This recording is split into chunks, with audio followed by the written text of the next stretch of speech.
In the early summer of 1960, Lake Bodom was considered an idyllic paradise. Located just 20 miles northwest of Finland's bustling capital of Helsinki, the lake offered a serene retreat surrounded by dense, towering pine forests, clear blue waters, and tranquil, secluded peninsulas. For local youths, it was the ultimate weekend getaway. On Saturday, the 4th of June 1960, 4 teenagers set off on a motorcycle trip to the lake's southern shore. 15-year-olds Mila Irmeli Björklund and Anja Tuulikki were best friends, bright, cheerful girls with their whole lives ahead of them. Accompanying them were their 18-year-old boyfriends, Seppo Antero Boisman, an outgoing young mechanic, and Nils Gustafsson, a quiet, athletic bus driver in training. The group arrived late in the afternoon, full of laughter and anticipation. They selected a peaceful, raised site on a small peninsula jutting into the lake. They pitched a single, heavy green canvas tent, set up their fishing rods along the shore, and settled in as twilight fell over the northern skies. In Finland's early June climate, the sun sets late, leaving a long golden dusk lingering over the treetops. Witnesses in the area later reported seeing the 4 teens enjoying themselves, completely unaware of any danger. They crawled inside their tent around midnight, zipped the entrance shut, and drifted off to sleep. They had no reason to suspect that deep within the shadows of the surrounding forest, eyes were watching them. Sometime between 3:30 a.m. and 6 a.m. on the morning of Sunday, June 5th, the tranquil silence of Lake Bodom was shattered by unimaginable violence. An unknown assailant approached the silent campsite carrying 2 weapons, a heavy, blunt object, likely a large stone or iron pipe, and a long, sharp hunting knife. But the killer did not open the tent's doorway. Instead, in a terrifying display of stealth and fury, they launched an attack from the outside. The killer began wildly hammering and stabbing directly through the heavy canvas fabric, while the teenagers slept, trapped inside. The structural ropes of the tent were cut, causing the heavy, wet material to collapse directly onto the victims. Disoriented, pinned beneath the thick canvas, and blind to their attackers' movements, the teenagers were mercilessly bludgeoned and stabbed as they struggled to escape. At approximately 6 a.m., 2 young boys out birdwatching passed near the peninsula. From a distance, they noticed the collapsed tent and saw a tall, blond man walking away into the thick pine line. Assuming it was simply fellow campers packing up early, they didn't think much of it and continued on their path.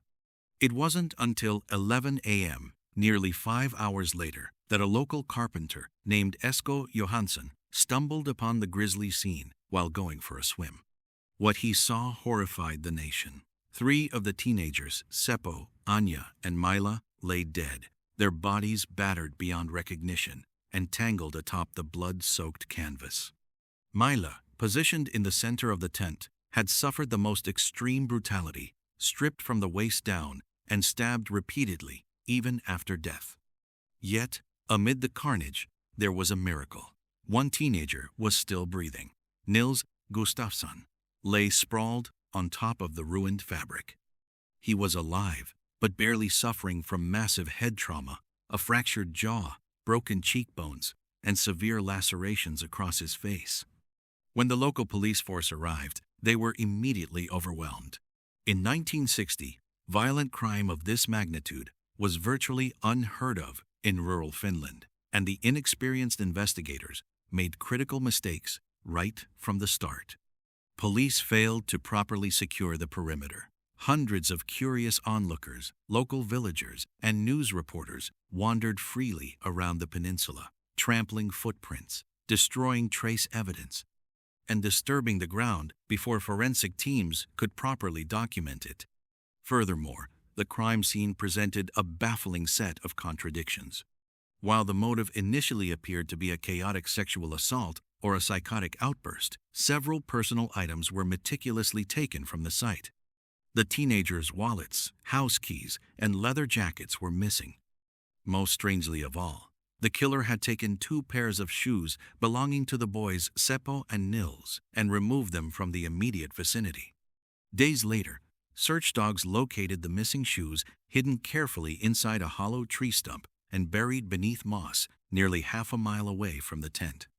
Forensic analysis revealed bloodstains on the exterior of the shoes. The blood belonged to the 3 murdered teenagers, yet, curiously, there was no trace of Nils Gustafsson's blood on the outside of his own shoes, despite his massive facial wounds.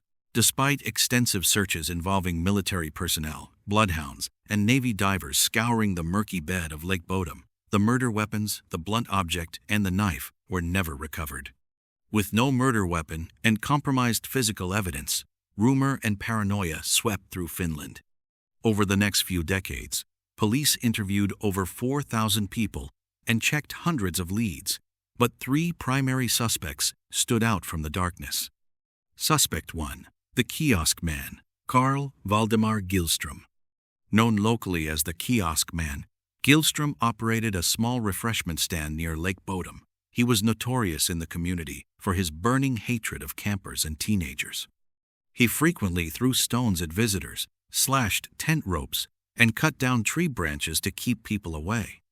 In 1969, shortly before drowning in Lake Bodom in an apparent suicide, Gyllström reportedly made a drunken confession to his neighbor, boasting, "I killed them." Police initially dismissed him because his wife provided a strict alibi, claiming he was in bed with her all night.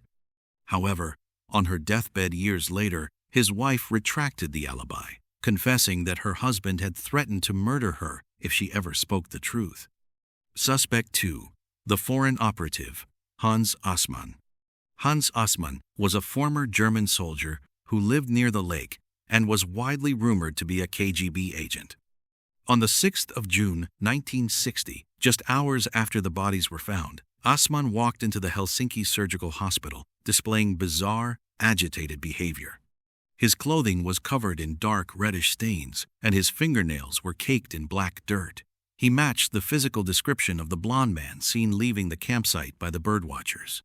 Furthermore, Assmann was later linked circumstantially to several other unsolved murders across Scandinavia.